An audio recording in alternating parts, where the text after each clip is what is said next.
Today, we're diving into a question that, let's be honest, we've all asked ourselves. What actually makes a life meaningful? We're going to connect two really powerful ideas: the psychology of being completely in the zone and the philosophy of, well, creating your own reason for being here. I want you to think about this for a second. Have you ever worked for years towards something huge? You know, that degree, that big promotion, maybe buying your dream house. You finally get there, and for a minute, it feels incredible. But then, this weird quiet sets in. That, what now feeling.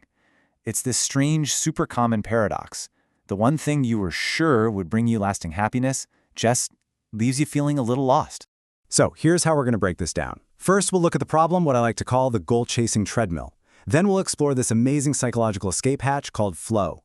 After that, we're going to zoom out and ask a much bigger question about meaning, find a philosophical answer, and then at the end, we'll put it all together to see how you can build a life that's truly intentional.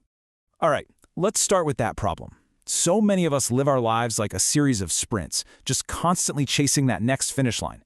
But it turns out this whole approach might have a fundamental flaw. This right here, this is the cycle.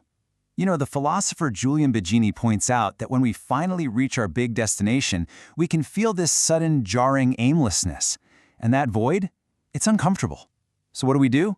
We scramble to set a new goal, hopping right back on that treadmill without ever really stopping to enjoy where we are. And this is the real cost, isn't it? We trade today, the actual substance of our lives, for some future moment of victory. But we always overestimate how fulfilling that moment's going to be. The destination becomes everything, and the journey, which is, most of our life, becomes just something to get through. So if endlessly chasing goals is just a trap, how in the world do we get off? Well, the answer isn't to find a better destination. It's to find a completely different way of experiencing the journey itself. The alternative is to totally shift our focus, move it from the destination to the journey. It's all about finding joy and meaning in the process, not just in the prize at the end. And there's actually a name for when we do this perfectly. So there was this psychologist, Mihaly Csikszentmihalyi, and he noticed that artists would get so lost in their work they'd literally forget to eat or sleep. So he started interviewing people from all walks of life about their absolute peak experiences, and they kept using the same metaphor, this feeling of being carried by a current. And from that, he coined the term flow. So what is flow? I mean, you know this feeling. It's being in the zone. Your focus gets laser sharp, your sense of self kind of melts away, time distorts, and you are just completely absorbed in what you're doing. The activity itself becomes the reward. You're not thinking about the finish line, you're just flowing. This sounds incredible, right? Who wouldn't want more of that? But flow doesn't just happen by accident. It actually needs a very specific set of conditions. And the good news is, they're conditions we can actually create for ourselves. Csikszentmihalyi basically broke it down into 3 key ingredients. First, you need clear goals for the task right in front of you.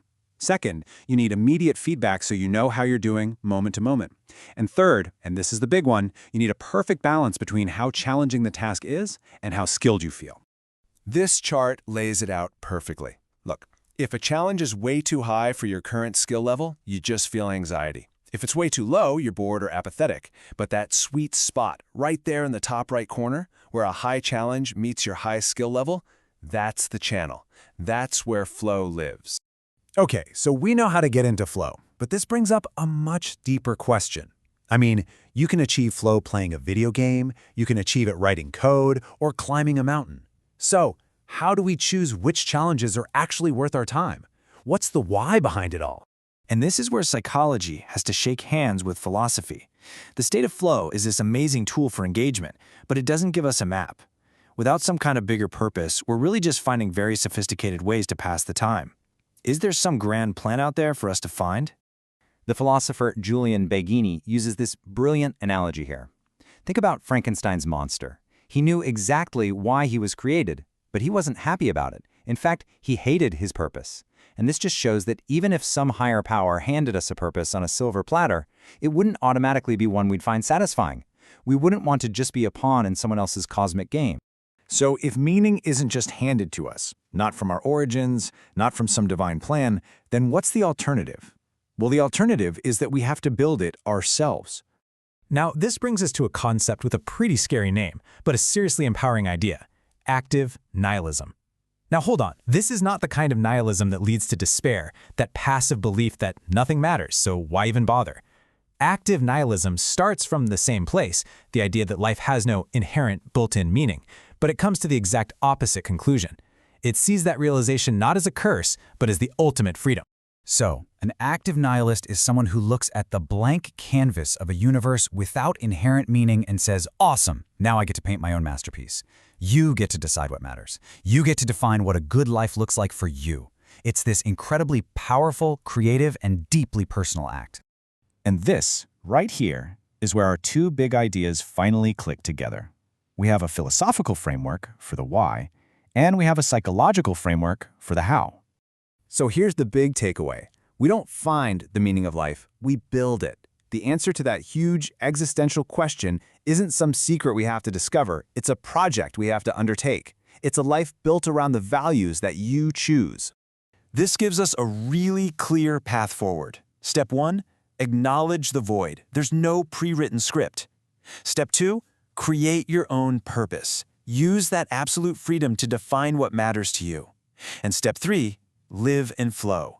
Experience that purpose not by chasing some distant goal, but through deep, moment-to-moment engagement. And this is the beautiful synthesis of it all. Flow is no longer just a cool psychological trick. It becomes the actual tangible feeling of your purpose in action. When you are in a state of flow, doing something that you have decided truly matters, you are living a meaningful life in the most direct way possible. And that, of course, brings us right back to you.